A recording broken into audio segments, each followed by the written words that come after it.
Hi friends, ಇವತ್ತು ನಾನು ಪಾವ್ ಬಜ್ಜಿ beetroot pav ಬಜ್ಜಿ ಮಾಡ್ತಾ ಇರೋದನ್ನು ಸಿಂಪಲ್ಲಾಗಿ ತೋರಿಸ್ತೇನೆ. ಮೊದಲಿಗೆ ಒಂದು ಈರುಳ್ಳಿ, ಅರ್ಧ ಕ್ಯಾಪ್ಸಿಕಮ್, ಒಂದು ಬೀಟ್ರೋಟು, ಒಂದು ಟೊಮೆಟೊ ಮತ್ತು ನೆನೆಸಿಟ್ಟುಕಾಳಿಂದ ಹಸಿರು ಬಟಾಣಿ ಮತ್ತು ಆಲೂಗಡ್ಡೆ 2 ಅಥವಾ 3 ಮತ್ತು ಹಸಿರು ಬಟಾಣಿ 3 ವಿಸಲ್ ಕುದಿಸ್ಬೇಕು.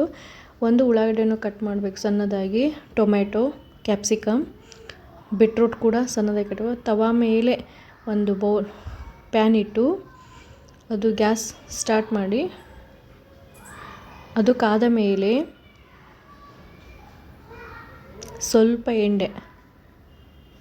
ಸ್ವಲ್ಪ ಅಡುಗೆ ಎಣ್ಣೆ ಹಾಕಬೇಕು. ನಂತರ ಇದಕ್ಕೆ ಕಟ್ ಮಾಡಿರುವಂಥ ಸಣ್ಣದಾದ ಈರುಳ್ಳಿ ಮತ್ತು ಒಂದು ಬೀಟ್ರೋಟ್ ಹಾಗೆ ಅರ್ಧ ಕ್ಯಾಪ್ಸಿಕಮ್ ಎಲ್ಲವನ್ನು ಹಾಕಿ ಚೆನ್ನಾಗಿ ಫ್ರೈ ಮಾಡಬೇಕು. ಚೆನ್ನಾಗಿ ಮಿಕ್ಸ್ ಮಾಡಬೇಕು. ಇದು ಬೀಟ್ರೋಟ್ ಪಾವ್ ಬಜ್ಜಿ. ಚೆನ್ನಾಗಿ ಈ ಥರ ಬೆಂದಮೇಲೆ ಕಟ್ ಮಾಡಿರುವಂಥ ಒಂದು ಟೊಮೆಟೊ ಅದನ್ನು ಕೂಡ ಹಾಕಿ ಫ್ರೈ ಮಾಡಬೇಕು.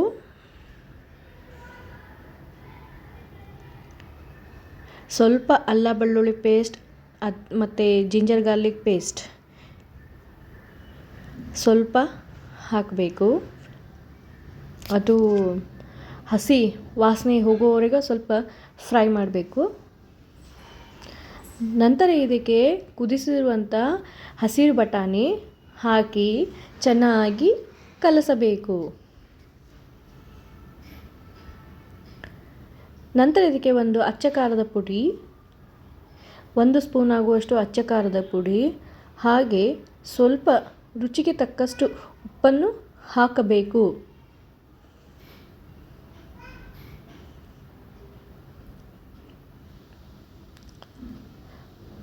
ಹಾಕಿ ಎಲ್ಲವನ್ನು ಚೆನ್ನಾಗಿ ಮಿಕ್ಸ್ ಮಾಡಬೇಕು. ನಂತರ ಇದಕ್ಕೆ ಬೇಯಿಸಿರುವಂತಹ ಆಲೂಗಡ್ಡೆಯ ಸಿಪ್ಪೆ ತೆಗೆದು ಸ್ವಲ್ಪ ಚಾಕುವಿನಿಂದ ಕಟ್ ಮಾಡಿ ಇದನ್ನು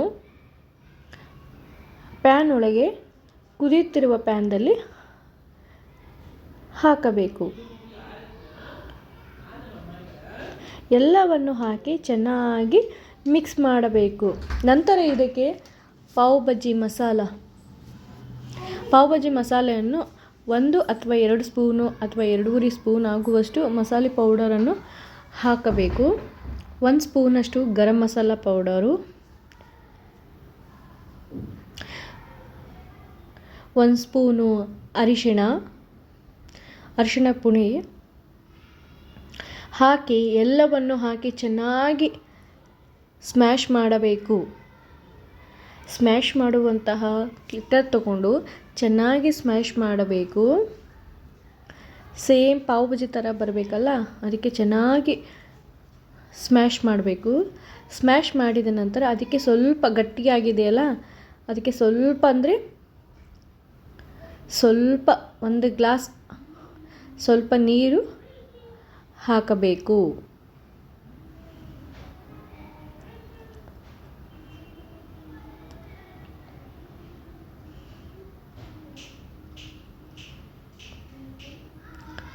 ನೀರು ಹಾಕಿದ ನಂತರ ಮತ್ತೆ ಅದನ್ನು ನಾವು ಸ್ಮ್ಯಾಶ್ ಮಾಡಲೇಬೇಕು.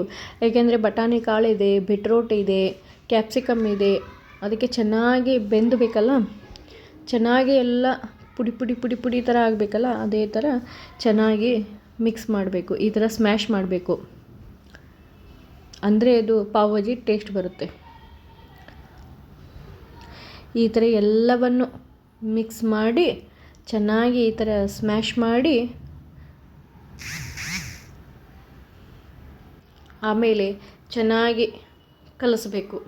ಚೆನ್ನಾಗಿ ಕಲಿಸಿ ಸಣ್ಣ ಉರಿ ಇಡಬೇಕು. ನಂತರ ಮೇಲೆ ಇದಕ್ಕೆ ಕೊತ್ತಂಬರಿ ಸೊಪ್ಪು ಸ್ವಲ್ಪ ರುಚಿಗೆ ತಕ್ಕಷ್ಟು ಸ್ವಲ್ಪ ಹಾಕಿ ಮತ್ತೆ ಅಲ್ಲಾಡಿಸ್ಬೇಕು. ಚೆನ್ನಾಗಿ ಇದನ್ನು ತಿರುಗಿಸಿ ಒಂದು ಸಣ್ಣ ಸ್ಲೋಲಿ ಒಲೆ ಇಟ್ಕೊಂಡು ಮೇಲೆ ಅದನ್ನು ಪ್ಲೇಟ್ ಮುಚ್ಚಿಬಿಡಬೇಕು. ಒಂದು 5 ನಿಮಿಷ ಅಥವಾ 10 ನಿಮಿಷ ಕುದಿಯಲೇ ಬಿಡಬೇಕು. ಕುದ್ದಿದ ಮೇಲೆ ಈ ಥರ ಬರುತ್ತೆ. ಮತ್ತೆ ಅದನ್ನು ಚೆನ್ನಾಗಿ ಅಲುಗಾಡಿಸ್ಬೇಕು.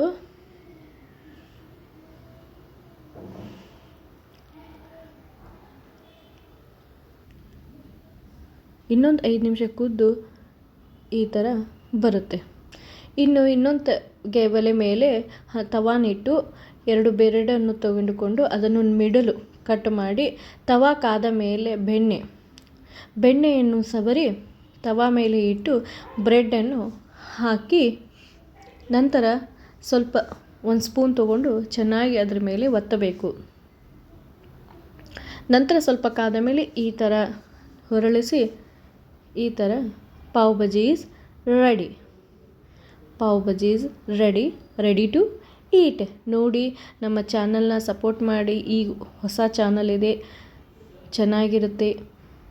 ಪ್ಲೀಸ್ ನಮ್ಮ ಚಾನಲ್ ಲೈಕ್ ಮಾಡಿ, ಸಬ್ಸ್ಕ್ರೈಬ್ ಮಾಡಿ, ಶೇರ್ ಮಾಡಿ. Thank you so much.